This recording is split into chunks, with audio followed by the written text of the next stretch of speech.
Hello traders, daily ട്രേഡേഴ്സിൻ്റെ പുതിയ വീഡിയോയിലേക്ക് എല്ലാവർക്കും സ്വാഗതം. ഇന്ന് നിഫ്റ്റി അത്യാവശ്യം ചെറിയൊരു സൈഡ് മൂവ്മെൻറ്റ് കാണിച്ച് പിന്നെ കൺസോൾട്ടേഷൻ ചെയ്യായിരുന്നു. നമുക്ക് സൈഡിലേക്ക് ഒരു ട്രേഡ് വന്നിട്ടുണ്ട്, പിന്നെ അതിനും മാത്രം വേറെ ട്രേഡുകൾ വന്നിട്ടില്ല. ഒരു ട്രേഡ് രണ്ട് ട്രേഡ് നമുക്ക് എടുക്കാൻ പറ്റും, അത്രേ ഉള്ളൂ. പിന്നെ കൺസോൾട്ടേഷൻ ആണോ ഒന്നും ചെയ്യാൻ പറ്റില്ല. അപ്പോൾ ഇതാണ് നമ്മുടെ സ്പോട്ട് ചാർട്ട് പ്രകാരമുള്ള ഒരു ട്രേഡിംഗ് സെറ്റപ്പ്. 25,199 എന്ന് പറഞ്ഞു കഴിഞ്ഞാൽ പ്രീവിയസ് ഡേ ഹൈ ആണ് കേട്ടോ. അതിനുശേഷം മാർക്കറ്റ് സൈഡിലേക്ക് മൂവ്മെൻറ്റ് നടത്തി, അതിനുശേഷം വേറൊരു റെസിസ്റ്റൻസ് ബ്രേക്ക് ചെയ്ത് കുറച്ച് നേരം കൺസോൾട്ടേറ്റ് ചെയ്ത് പിന്നെ അടുത്തൊരു റെസിസ്റ്റൻസിക്ക് ടച്ച് ചെയ്തിട്ടുണ്ട്. അതിനുശേഷം ഒരു കൺസോൾട്ടേഷൻ. അപ്പോൾ ഈ ഒരു ലെവൽസിൻ്റെ ഇടയിലാണ് മാർക്കറ്റ് നിൽക്കുന്നത്. 25,332 25,261 സൈഡ് തന്നെയാണ് എക്സ്പെക്റ്റ് ചെയ്യുന്നത്. മൊമെൻറ്റം ആണുള്ളത്. പിന്നെ നിങ്ങൾക്കറിയാമല്ലോ, 25,000 എന്ന് പറഞ്ഞാൽ ഇമ്പോർട്ടൻറ്റ് ലെവൽസാണ്. 25,000, 25, 100, 200, 300, 400, 500 ഒക്കെ ഇമ്പോർട്ടൻറ്റ് ലെവൽസാണ്. ഹ്യൂജ് സെൽ ഓഫുകൾ വരാൻ സാധ്യതയുള്ള ലെവൽസാണ് കേട്ടോ.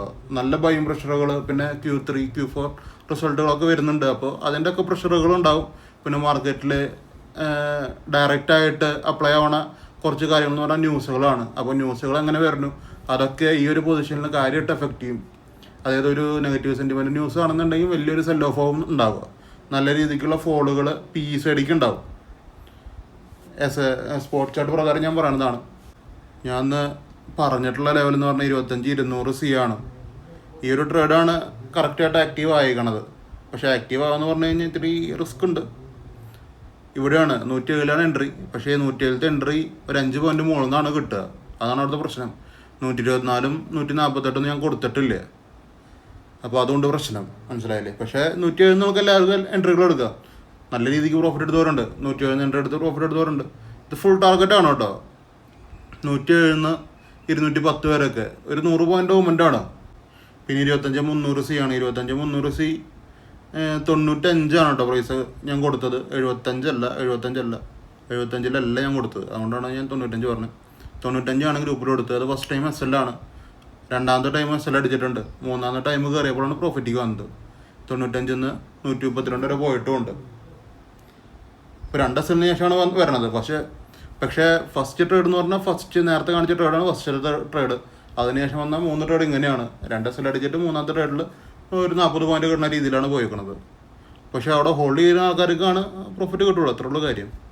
പിന്നെ കൊടുത്ത് 25,350 ആണ്. അവിടെ നിന്ന് ആക്റ്റീവ് ആയിട്ടില്ല. ഞാൻ കൊടുത്ത റേഞ്ച് 96 ആണ്. പക്ഷേ ആ റേഞ്ചിലൊക്കെ നമുക്ക് കാണാൻ പറ്റും ഫുൾ റിജക്ഷൻസ് ആണ്. അപ്പോൾ അവിടെ ആക്റ്റീവ് ആയിട്ടില്ല. സൈഡിലേക്ക് വരികയാണെങ്കിൽ ഞാൻ കൊടുത്തിട്ടൊക്കെ ഉണ്ടായിരുന്നു. പക്ഷേ സൈഡൊന്നും ആക്റ്റീവ് അല്ല. അപ്പോൾ ടോട്ടൽ ഇത്ര ട്രേഡ് ഉണ്ടായിരുന്നത്. ക്രൂഡ് ഓയിൽ ഇന്നലെ കൊടുത്തിട്ടില്ല. എന്ന് നോക്കിയിട്ട് കൊടുക്കാൻ മൂവ്മെൻറ്റ് ഉണ്ടെങ്കിൽ. പിന്നെ നിങ്ങൾ ശ്രദ്ധിച്ചോന്ന് അറിയില്ല, BTCന് എത്തിയതിൽ നല്ല മൂവ്മെൻ്റ് ഉണ്ട്. നിങ്ങൾ അതിലൊക്കെ ട്രേഡ് ആൾക്കാരുണ്ടെങ്കിൽ അതൊക്കെ ശ്രദ്ധിക്കുക. അപ്പോൾ നിങ്ങൾ ട്രേഡിങ് നന്നായിട്ട് പഠിച്ചിട്ട് ചെയ്യുക, മനസ്സിലാക്കിയിട്ട് ചെയ്യുക. കറക്റ്റ് ലെവൽസിൽ ട്രേഡ് എടുക്കാൻ ശ്രമിക്കുക.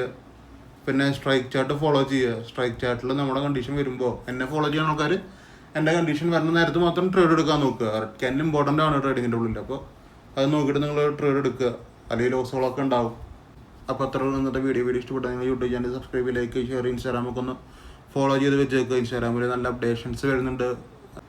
നിങ്ങൾ മാർക്കറ്റിലൊരു ബിഗിനർ ആണെന്നുണ്ടെങ്കിൽ നിങ്ങൾ എൻ്റെ ഇൻസ്റ്റാഗ്രാം ഫോളോ ചെയ്യുക. ഞാൻ അതിൽ ഇങ്ങോട്ടിട്ട് കുറച്ച് നോളജ് റിലേറ്റഡ് ആയിട്ടുള്ള കുറച്ച് കാര്യങ്ങൾ മാർക്കറ്റിനെ കുറിച്ചിട്ട്, ടെക്നിക്കൽ ടേംസിനെ കുറിച്ചിട്ട് ഞാൻ വീഡിയോസ് അപ്ലോഡ് ചെയ്യുന്നുണ്ട്. ഷോർട്സ് ആയിട്ടായിരിക്കും. യൂട്യൂബിൽ അപ്ലോഡ് ചെയ്യും. ഷോർട്സ് ആയിട്ടായിരിക്കും. അപ്പോൾ നിങ്ങൾക്ക് അതിന് കുറച്ച് അറിവുകൾ കിട്ടും. ബേസിക് സംഭവങ്ങളാണ്. ഞാനിപ്പോൾ കണ്ടുവരുന്നത് എന്ന് പറഞ്ഞു കഴിഞ്ഞാൽ, നമുക്ക് കൊറോണയ്ക്ക് ശേഷമാണ് ട്രേഡിങ് ഭയങ്കര ട്രെൻഡിങ് ആവണത്. അതിന് ശേഷം എന്ന് പറഞ്ഞു കഴിഞ്ഞാൽ എല്ലാവർക്കും പ്രോഫിറ്റ് മതി. മാർക്കറ്റ് എന്താണ്, ബേസിക് കാര്യങ്ങൾ വരെ അറിയാത്ത ആൾക്കാരുണ്ട്. സ്ട്രൈക്ക് എന്ന് പറഞ്ഞ സംഭവം എന്താണ് സ്ട്രൈക്ക്? ഇപ്പോൾ നമുക്ക് കമൻറ്റ് വേണമെങ്കിൽ ചെയ്യാം കേട്ടോ. എന്താണ് സ്ട്രൈക്ക് എന്ന് ഉദ്ദേശിച്ചാൽ അതറിയാത്ത ആൾക്കാർ വരെ ഉണ്ട്. അപ്പോൾ പ്രോഫിറ്റ് മാത്രം ലക്ഷ്യം വെച്ച് വരുന്ന ആൾക്കാരുടെ നമുക്കൊന്നും ചെയ്യാൻ പറ്റില്ല. നിങ്ങൾ ചെയ്യേണ്ട കാര്യം എന്ന് പറഞ്ഞാൽ ഇതൊക്കെ പഠിക്കുക മീൻസ് ഇങ്ങനത്തെ കുറച്ച് കാര്യങ്ങൾ കൂടി വന്നാലാണ് നിങ്ങളുടെ യൂസ് ചെയ്ത ആ ഒരു സ്ട്രൈക്ക്, അല്ലെങ്കിൽ 24,500, 300, 400 അതാണ് സ്ട്രൈക്ക് എന്ന് ഉദ്ദേശിക്കുന്നത്. അപ്പോൾ അതൊക്കെ എങ്ങനെയാണ് പെർഫോം ചെയ്യാമെന്ന് നമുക്ക് മനസ്സിലാവുള്ളൂ. കുറച്ച് ടെക്നിക്കലായിട്ടുള്ള, അത് ബേസിക് ടെക്നിക്കലാണ് കേട്ടോ. അത് നിങ്ങൾ മനസ്സിലാക്കണം, എന്നാലാണ് മുമ്പിലേക്ക് പോകാൻ പറ്റുള്ളൂ. അപ്പോൾ അതിനെ കുറിച്ചിട്ട് ഞാൻ ഷോർട്സ് ആയിട്ട് ഇടുന്നുണ്ട്. യൂട്യൂബിൽ ഇടുന്നുണ്ട്, ഇൻസ്റ്റാഗ്രാമിൽ ഇടുന്നുണ്ട്. നിങ്ങൾ കണ്ട് മനസ്സിലാക്കുക. ക്വസ്റ്റ്യൻസ് ഉണ്ടെങ്കിൽ അവിടെ ചോദിക്കുക. അടുത്തത് നിങ്ങൾക്ക് എന്ത് നോളജാണ് വേണ്ടതെന്ന് വെച്ച് കഴിഞ്ഞാൽ അത് നിങ്ങൾക്ക് കമൻറ്റിൽ പറയാം. മനസ്സിലായില്ലേ. ഞങ്ങൾക്കൊരു ഒരു പ്ലാനിങ് ആണ്. നമ്മളിത്തിരി ബേസിക് ടു അഡ്വാൻസ്ഡ് ആയിട്ടുള്ള കാര്യങ്ങൾ പറയാമെന്ന് വെച്ചിട്ടാണ്. തൽക്കാലം ഇപ്പോൾ ഷോർട്സ് രീതിയിലാണ് ഉദ്ദേശിച്ചേക്കണത്. അപ്പോൾ നമുക്ക് തിങ്കളാഴ്ച കാണാം. Okay bye.